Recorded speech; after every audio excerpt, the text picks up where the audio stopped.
Hey there, welcome to episode 62 of the Cafe Genius Impresario's audio program. I am your host, Dan Hugo.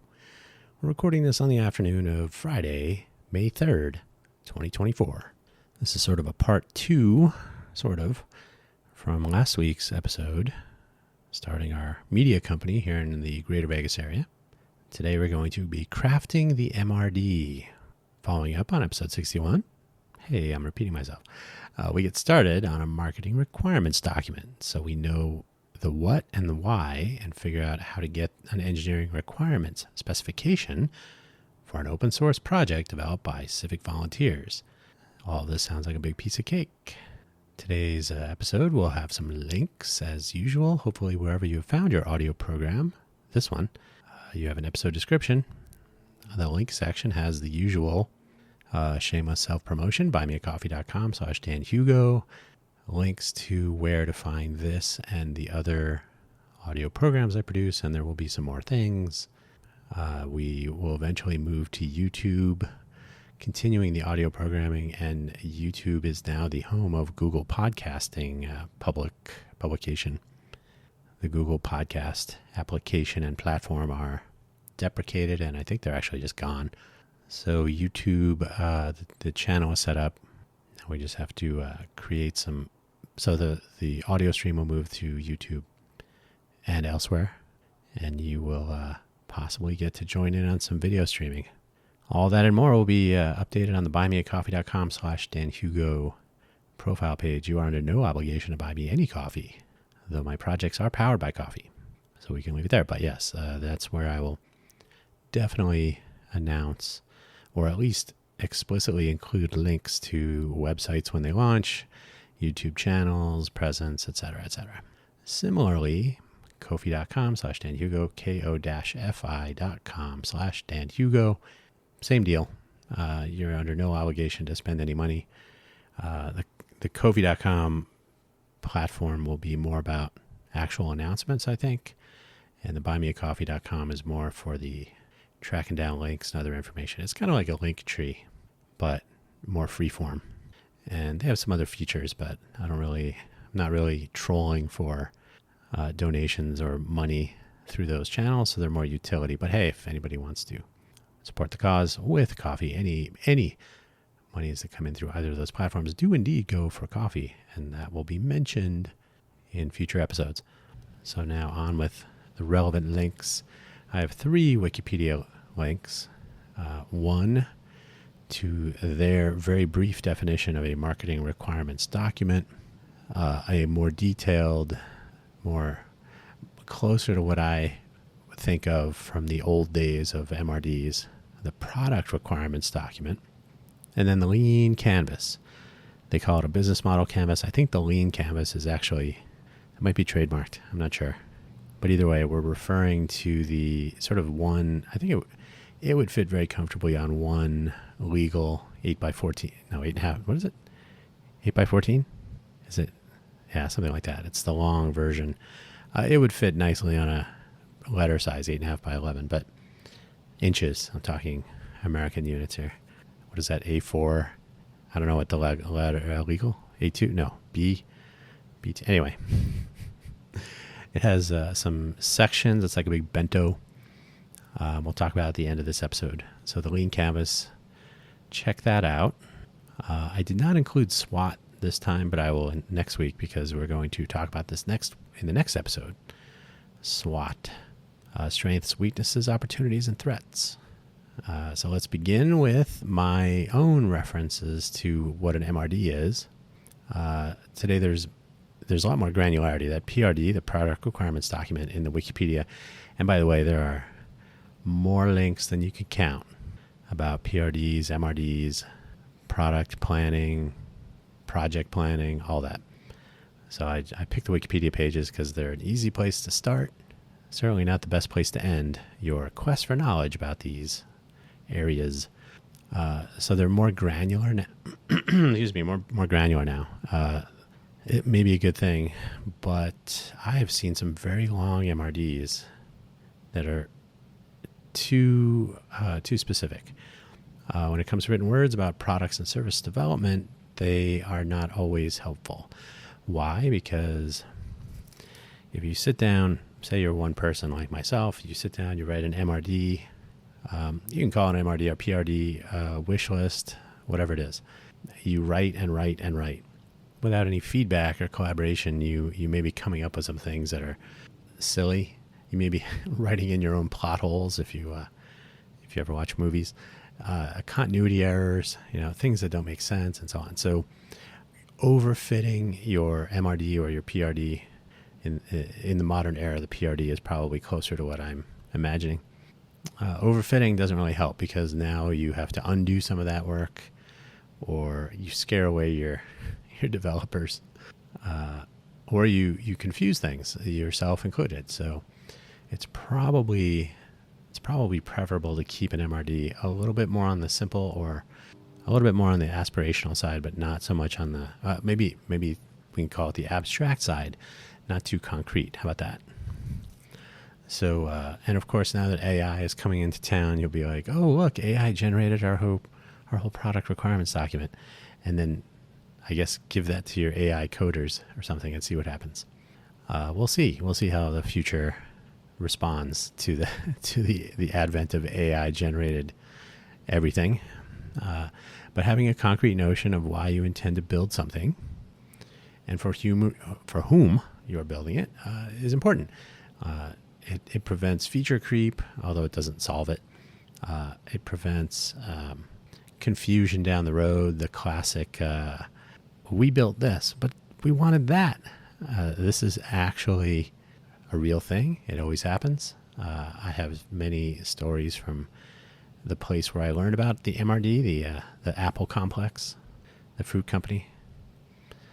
It may be critical, especially as we see the latest AI gadgets not quite impressing in their early days. And I'm talking about the Humane Pin and the Rabbit R1. Both have, first of all, both of them got a lot of positive marketing. Who isn't guilty of that, right? Here are my plans. I'm going to tell you how awesome they are. I've done it. You've done it. We've all done it. However, you're talking millions of dollars or more of investment, development time, setting expectations. Then the product comes out, and it's almost like the development team didn't watch or listen to or pay attention to the marketing of the product, the marketing team perhaps. And so you get a drastic shortcomings. You get it falls drastically short, I guess, of the messaging, the marketing that was floating around. But I have to ponder when they were designing this thing in the marketing, in the MRD process or in the PRD process. They're defining what this product should be, who they're aiming it at, and so on. I would wonder if they were completely off the mark in that phase, or if they had to make adjustments along the way, like severely limit, remove, cut, defer to next version, 2 versions from now. Oh, our device can't do what we thought it would when we came up with this. There's all kinds of possible changes to the plan when you pivot to release a product that, according to reviewers, I have not laid a finger on either the Pin nor the R1. But I've certainly been in the process of when you're building products. Probably the worst one I had nothing to do with technically, but I worked at the company, was the release of a fitness band. It was not a watch. It was a very simple little wrapped around. It was almost like one of those pens that you could wrap around your wrist, like a flexible pen. So no watch functionality, connected to your phone through your headphone jack. So there were just several items in the feature set. It sounded like a cool thing in the marketing, but when it actually hit the market, probably almost 100% of them were returned. We would get pallets of RMAs. It was frightful. So the process of having great ideas, implementing them, falling very short, releasing them to the world, and then getting your product handed back to you with comments is not a thing I've never seen up close and personal. It happens. And I have to think that part of the challenge, part of the problem, part of the path that brings you to this scenario is too much dreaming committed to an MRD or a PRD, not enough reality injected up front. And then as the reality unfolds, a lot of red ink, a lot of through lines? No, overstrike? No, what is it? Is it through line? No, that's not the word I'm looking for. But you're crossing out a lot of stuff on that MRD, if that even happens. So having that concrete notion is good, but over promising, which can happen if you write your PRD or MRD in isolation, you don't have a good handle on what's really possible, what's really doable within the constraints of the budget or the timeline. Those are two big killers, time and money. So the old MRD, back in the day when I worked at the fruit company, they would write an MRD. It was reasonably detailed. And by the way, if you used to work at Apple and you found different experiences, totally possible. Apple had many teams working on many things. So I had an opportunity when I was doing engineering to see the MRD and the ERS, the Engineering Requirements Specification. So the MRD was, okay, first of all, you're at a company with an established user experience, so you're not having to redefine, window and cursor and close box. So there's some a leg up there. But when you're describing what you want to accomplish, if you leave it fairly abstract, then the ERS can come along and compose, like, here's how we would implement this, and this will require this new technology or this kind of development effort to establish this new feature and what's required to support it, and so on. So the MRDs I saw back then were not a 1,000-page tome of fantasy and fiction. They were much closer to a sort of a rough sketch. Like a version 1 MRD was pretty good. It was good enough to get to an ERS. There might be some tuning along the way. Although I used to say also most of the time, no, half the time.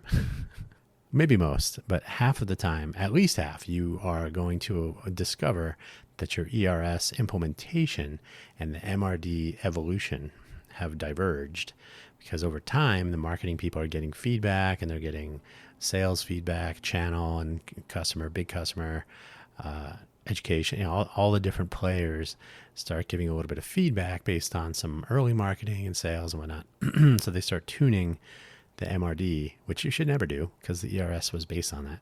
So I used to say that somewhere in the first half, say, you figure out that, we've still been building the thing and we've had to make some adjustments, but you've really tuned up the what the thing is supposed to be. So we would spend most of the rest of the time, literally, if you can imagine, squeezing the two sides of a letter V, pushing them back together so that they might be the unity, not quite the three mother boxes, but so divergence of imagination of concept is totally possible. Also possibilities with the humane and the humane pin and the rabbit R1. So it's really difficult to draw a line in the sand in the form of these types of documents, especially for a small team. It's really difficult to draw that line in the sand and then remain committed. You need to pivot and whatnot. You need to take feedback in early days. You need to reach aha moments. You have inspiration along the way. Or how about, what about this? And if you can put it into your project, but you have to be realistic as well. And I will always remember, I'm not going to say his name, of course, nor the company, but I will say one time a project manager said, "Hey, are we behind schedule on the engineering?" Yes, of course we are. He said, "Does that mean we have more time to add features?" Pretty funny. So I'm sort of against the concept of the MRD, but I'm going to go through the beginning steps of one. By the end of this episode, we are going to change our minds. But let's get down to the early. And the parts I'm going to cover are the useful parts. If you look at that product, the PRD, Product Requirements Document, Wikipedia page, or if you look for examples, they really merge into the business plan. And from an implementation standpoint, the business plan is not, it can be a distraction. For for a 2-person company, all of these documents are one thing, and it just says our future on the cover. So I'm really talking about when you have teams, when you have distributed development, when you have somebody doing marketing and fundraising and sales and technical implementation and so on. And yes, I'm leaning towards a technical project here, but whatever you're building, you really need to have everybody literally on the same page. And if you each have a copy of the page and you start changing your copy, you're in for a rude awakening later. So what are we making and for whom? I sort of described this in the previous episode. We're having a go at a modern information sharing platform. You could say a news website, I guess. You can call it, like, social media has now become where people get their news. I think that's unfortunate.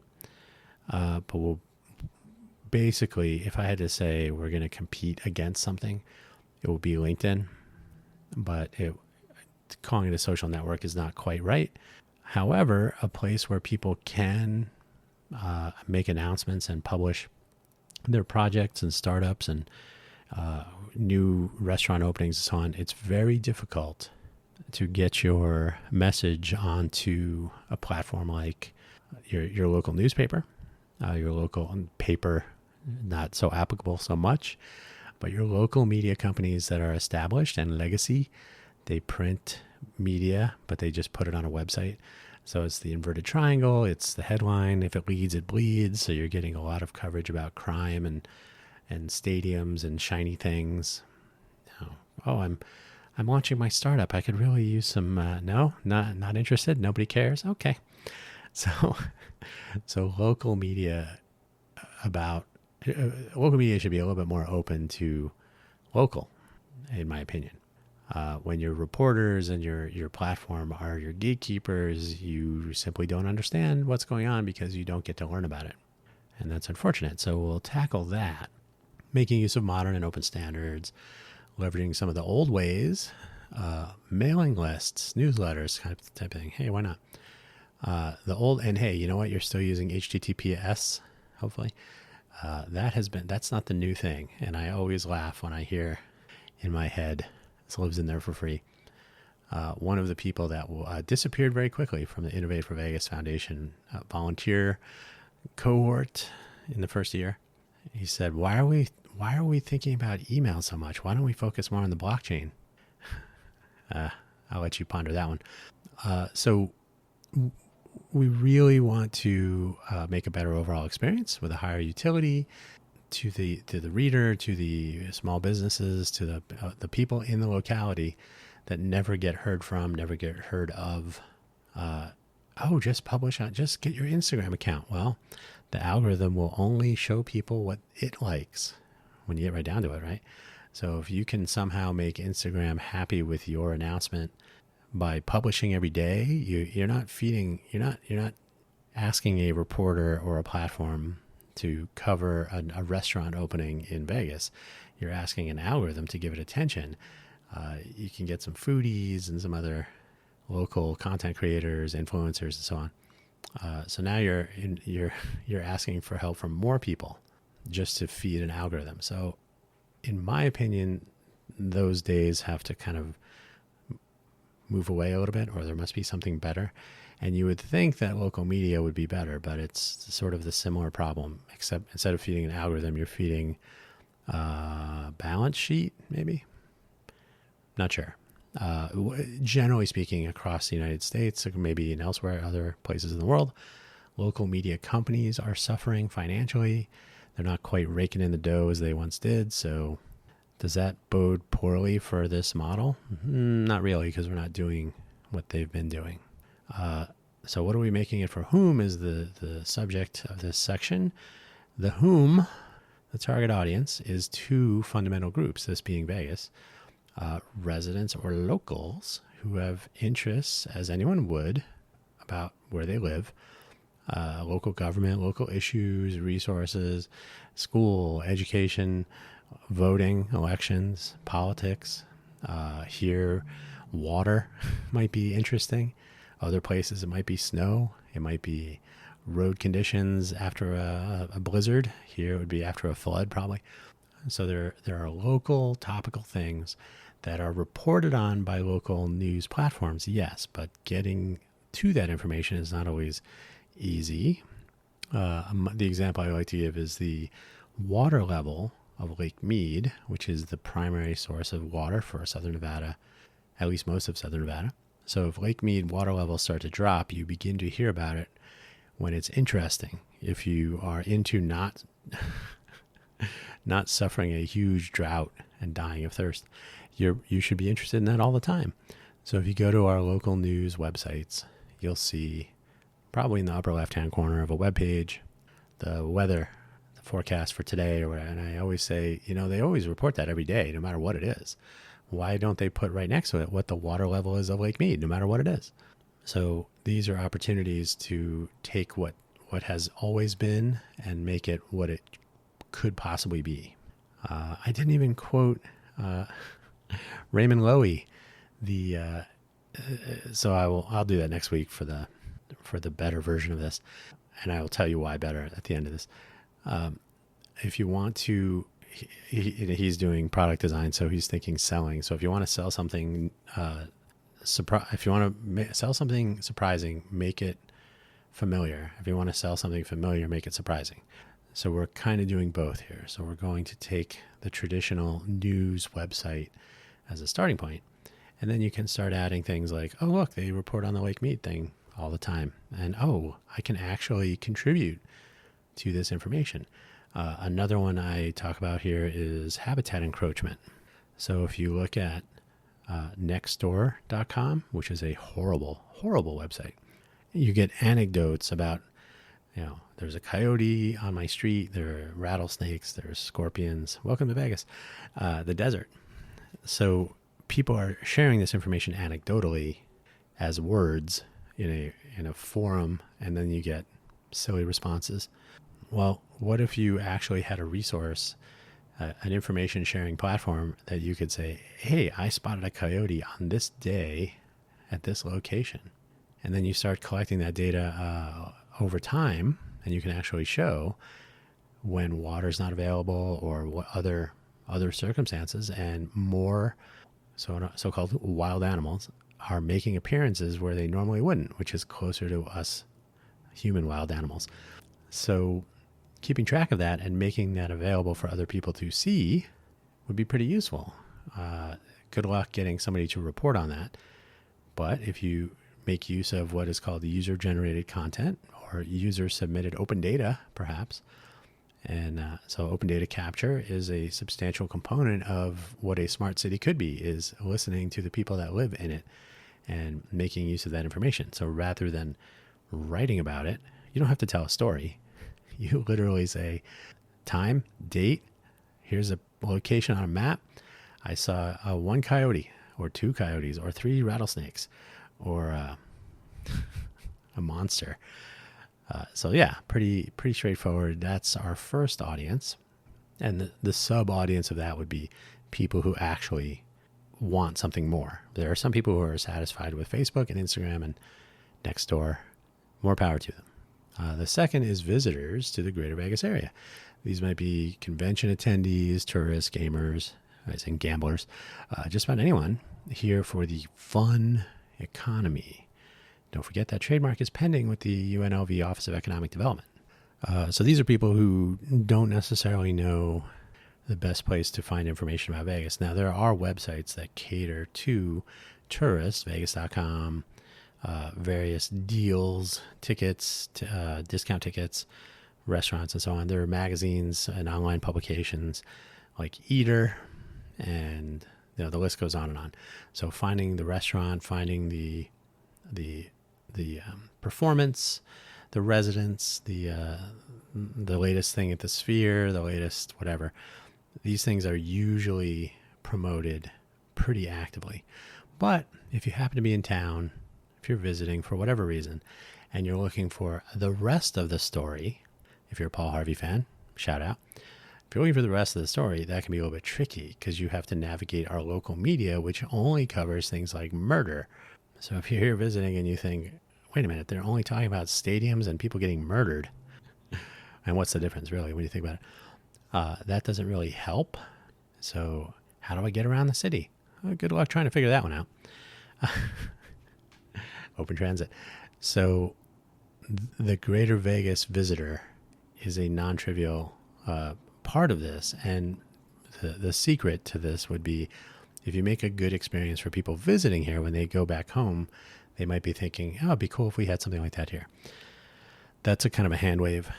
But if we do get a diverse group of civic volunteers who contribute to this project, which is an Innovate for Vegas project on the implementation side, then part of the plan is to enable people to use this anywhere, right?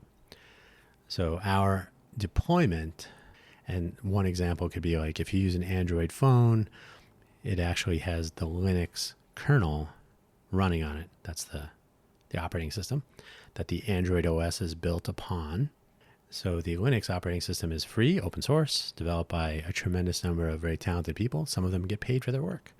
The Android operating system has some free parts and some not free parts.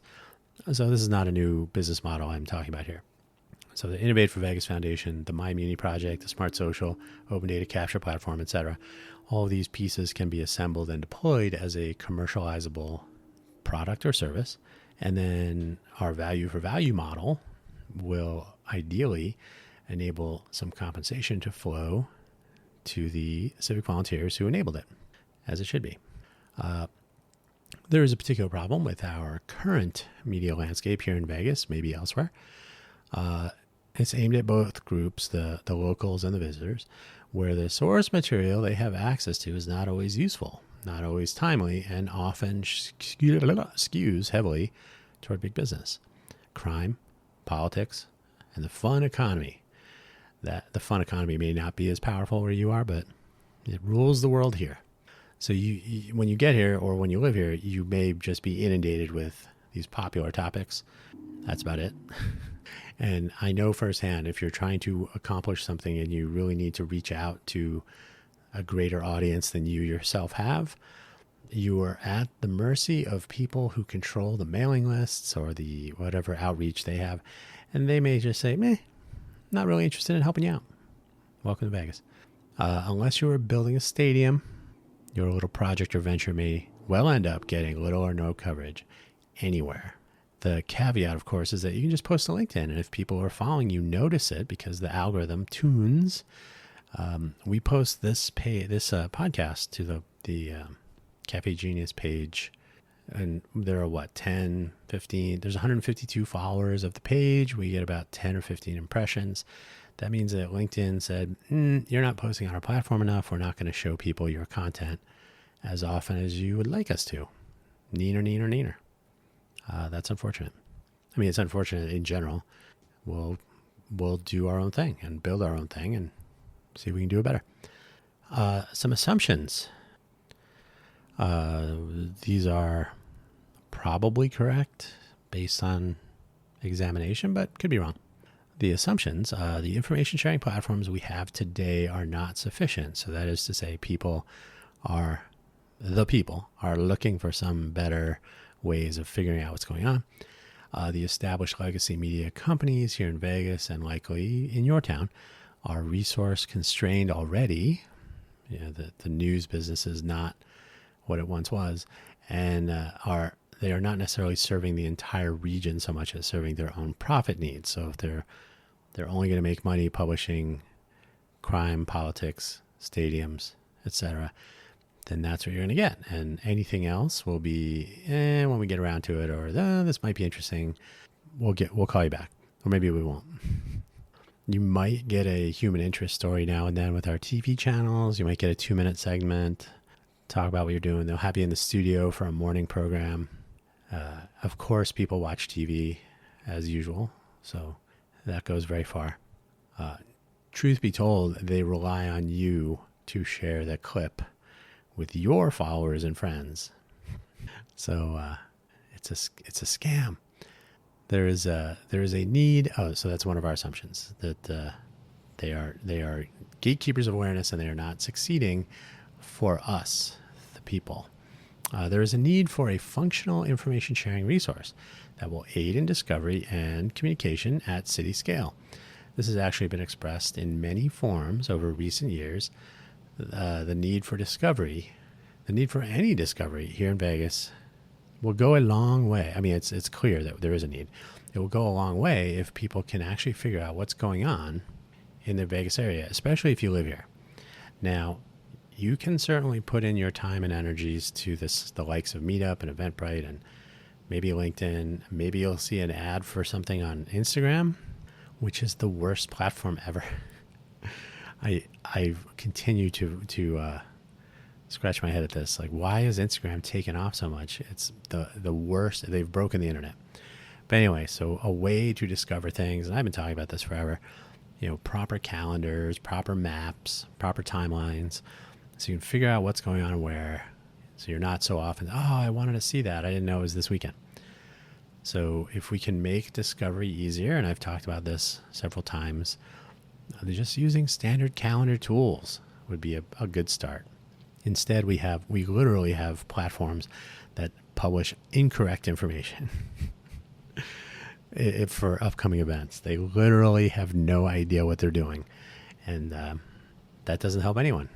So we need to focus. There is a need for functional information sharing, and we need to focus on discovery and communication of correct and accurate information, probably for the locals first.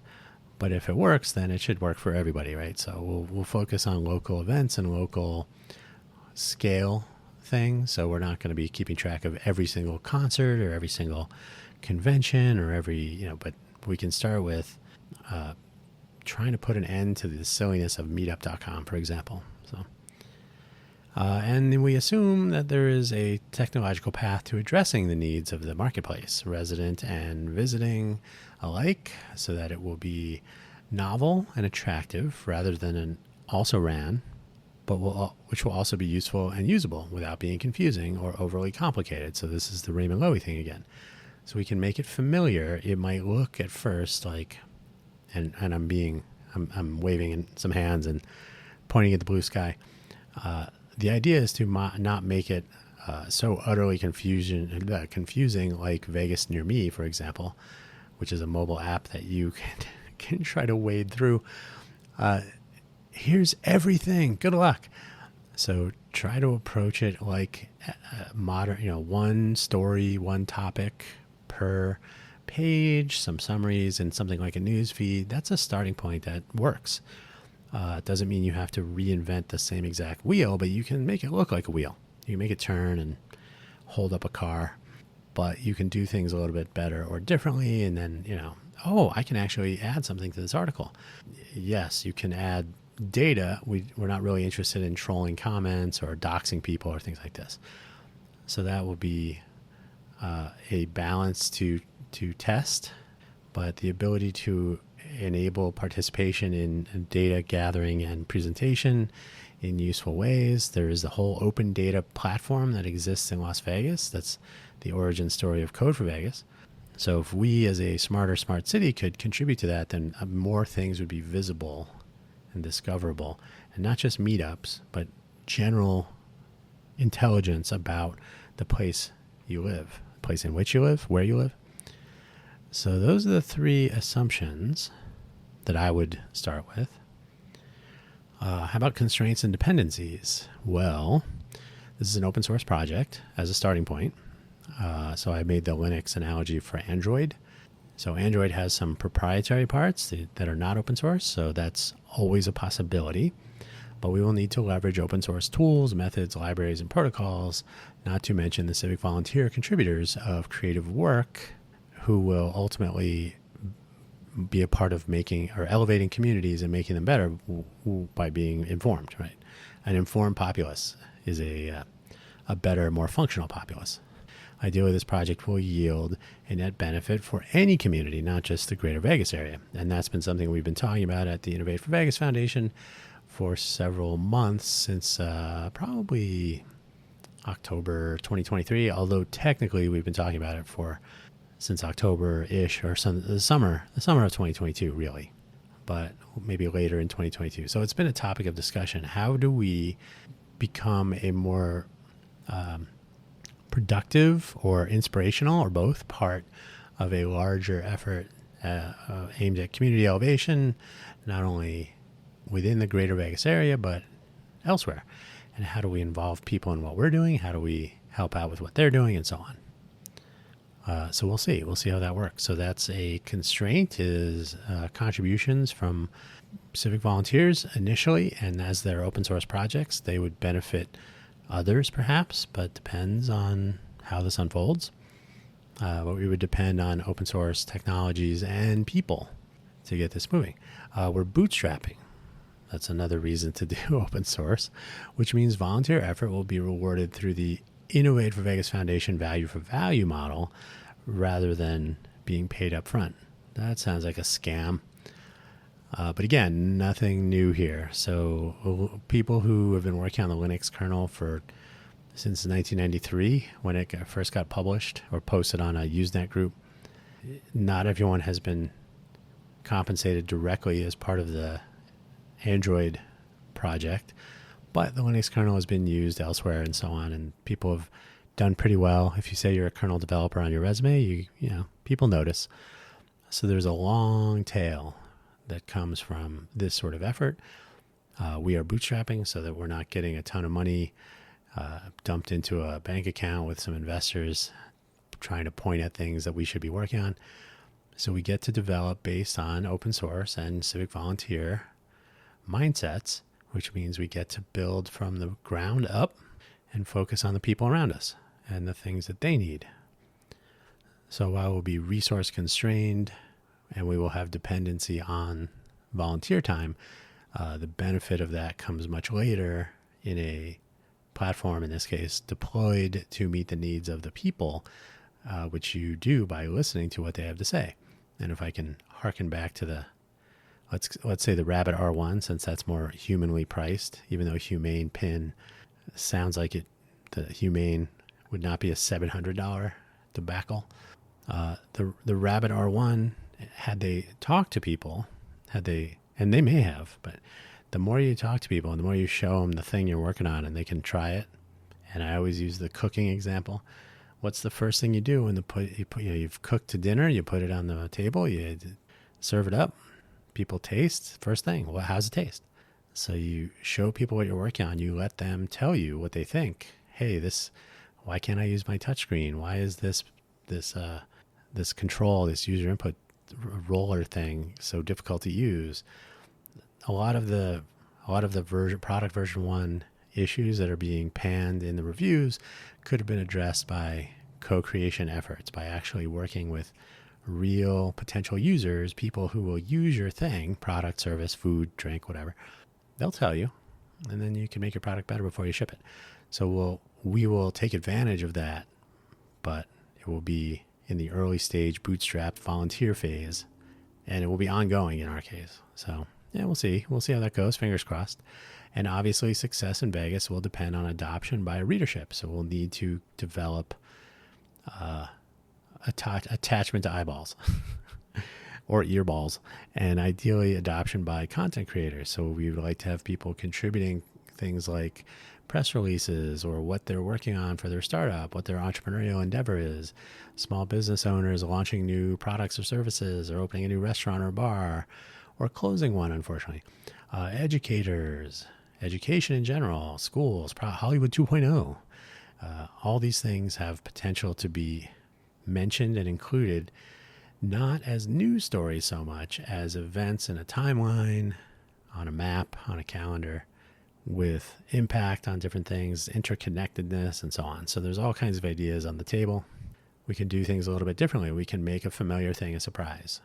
Oh, look at that. So I'm going to stop here. If you look at the PRD Wikipedia page, there's a ton of stuff in there. And as I alluded to already, when you create your marketing plan, we used to call it marketecture. When you Like you can describe your dream house. You can describe it to a T with very, very descriptive language and a lot of visualization, whether you actually draw pictures or you just have a really good sense of how to describe a scene. Your document, in that case, your PRD, is describing your future home, your dream home. And then you hand it to an architect and they go, wow, this is a lot of stuff. Some of these rooms don't seem to connect. Did you design the hotel for The Shining? So, nope, just the Winchester house. So sometimes the best laid plans don't make sense. So if you spend a ton of time creating a tome of great weight and verbosity and veracity, you may be disappointed with the outcome. So too much upfront mental design and committing to that design, the marketing design, it may lead down a bad path. And I continue to think that these are why you're going to see these weird AI products like the PIN and the R1, is that people have these grand visions, but then they can't be implemented. And when you start telling people about your grand visions and they cannot be implemented, you either have to throw in the towel and admit defeat, or you release the product and you claim it's version 1, version 2 will be better. And it may well be, but it leaves a sour taste in the mouth. So we'll see how those go. Anyway, as I mentioned above or previously, and if you look above in the links section, for me at my notes, it's above, but for you, it's hopefully somewhere visible. But if you look for a lean, Lean, lean canvas or business model canvas on Wikipedia, which I have linked to, you will see a much more simplified approach to laying out what is more of a marketing requirements document. So you simplify it down to filling in a few blocks. Everything's on one page. You're not flipping through dozens or hundreds of pages. I've seen that. You're not mixing in fantastic numbers, market projections, total addressable markets, and potential sales and whatever. All this stuff is tricky if you're doing something new. I mean, if I was launching a new cola, if I was launching a hamburger restaurant in Vegas, I would have a ton of numbers. I could look very closely at the competition between Coke and Pepsi and the different recipes and the different impact of a recipe change. And there's a lot of historical data to look at. But if you're trying to do something new, hey, we're going to come out with the humane pin and here's our market projections. Like, how does that even mean anything? You're doing something that no one has ever seen before. It's going to be a crapshoot either way. So the lean canvas idea is easier, but it's also more practical. It shifts a lot of your implementation, so a lot of your finer details. You can still talk about constraints and dependencies and assumptions, which I have here. But if you start talking about actual features, if you actually want to draw that picture of what it's supposed to look like to the user, like to start just talking about a user experience, that's where you really want to involve your designers, your developers, your people who are familiar with the technology, whether they're developers or maybe you're doing something a little bit more esoteric, more leading edge, where you actually have some science. So you have some scientists on board. Maybe you're doing physical, biological, medical. Maybe you're doing physical as in mechanical. Maybe you're doing an app for food allergies, but you want to have somebody who's familiar with food allergies. Your developers may not know that stuff. So that expert might be you. But if everybody can actually participate in this workflow, what is the user? What is the customer? What is the client? What is the expert? Who are your users as a user? Those user stories are, I think, very valuable. I have personally, at some point in my career, and I was not familiar with Agile. I was familiar with the Scrum version of Agile, I think. So the stand-up meetings and the go around and see what's blocking you and all that. And everybody treats that like it's the magic. But I have also heard multiple times from the development team, individuals will look at something, they'll say, why would somebody want to do this? Because they only had an MRD or equivalent to look at. But if you have a user story, those are also not magic. But if you can say, as a audio file, I want to use the I² S bus of this device to communicate with high-end audio devices, whatever, right? So then instead of saying, why would somebody want to do this? You would say, oh, okay, I can see why they would want to do this.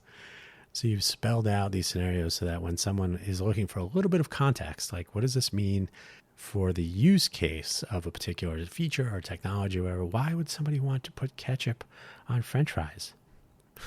If you're in England, you'd want to put mayonnaise, right?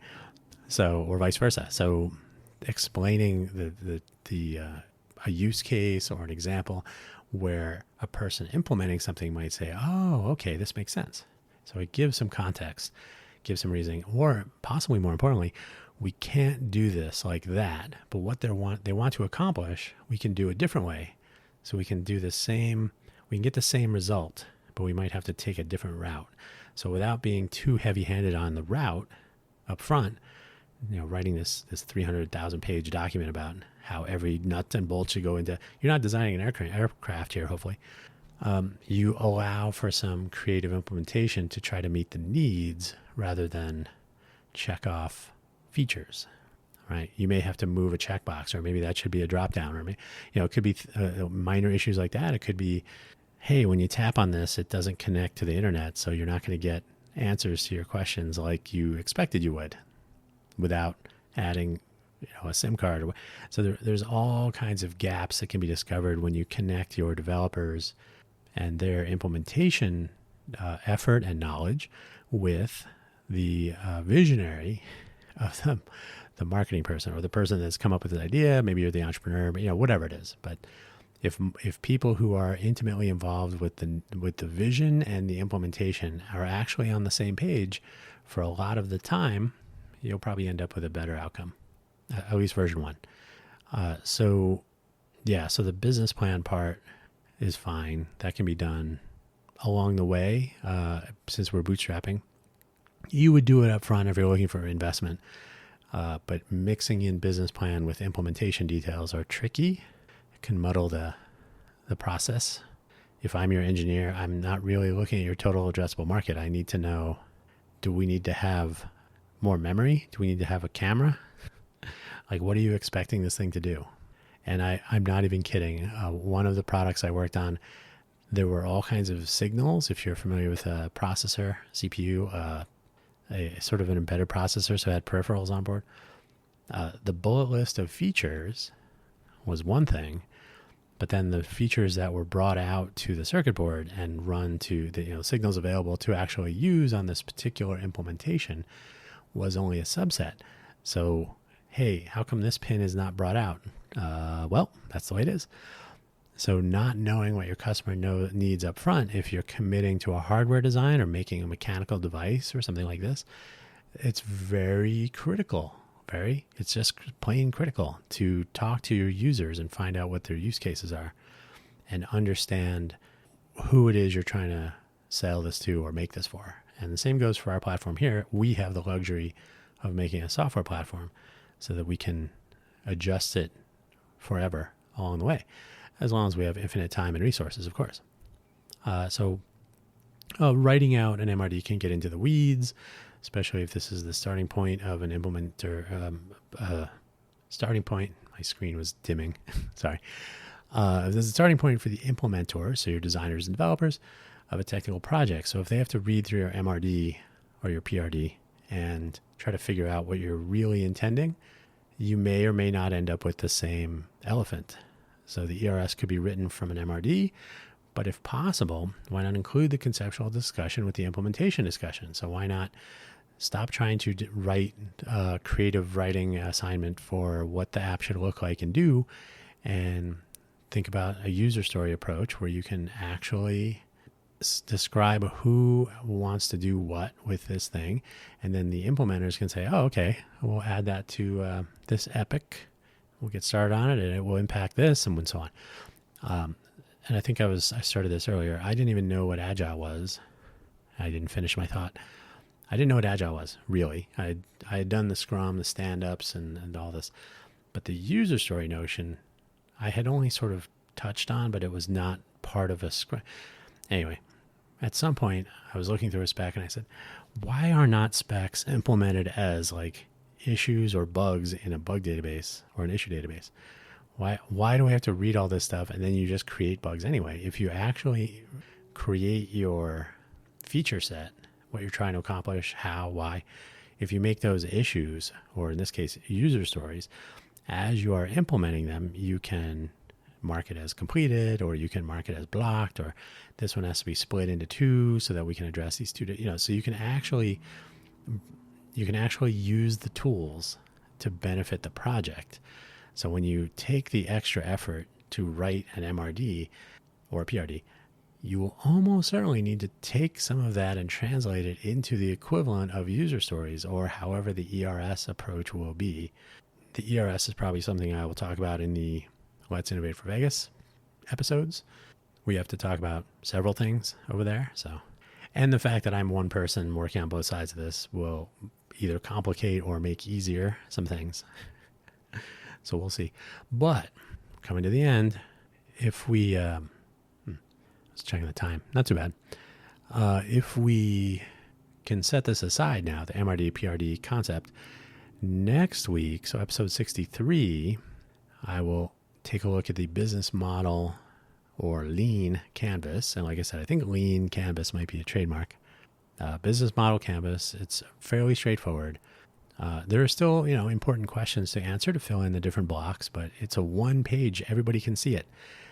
When you have 10, 100, 1,000 pages to flip through, you can really easily either on purpose or accidentally obscure information, have a lot of discontinuities, the numbers actually don't add up, things don't make sense, etc. So it's all visible, all on one page. Lean. It's the buzzword lately. So I also probably will start off with a SWOT analysis: strengths, weaknesses, opportunities, and threats. If you're familiar with Silicon Valley, Jared, is that his name? Tried to get the guys to do a SWOT analysis on something they were working on. They weren't quite getting it. They got it later. Either way, it is a useful way to sort of, also on one page, on a grid, 2x2 squares, just have very visible what are the strengths and weaknesses of this idea? What are the opportunities and threats? What do we have to fight against? What could take us off the board, kind of thing. Hopefully this project will not be quite so exciting in that regard. On the other hand, press, anything doing local media, getting the attention of the populace, could be more interesting than you might think up front. But we will find out. And so I will leave it there. Thank you for listening as always. Don't forget, buymeacoffee.com/DanHugo, coffee.com, ko-fi.com/DanHugo for links and updates as we continue to grow how the show is published. And by the way, audio and video and other content creator productions are a strong part of this platform that we're building as contribution to the content, but also for discovery, so that you might be able to figure out who all these people are wandering around with their phone, with their cameras on their phones.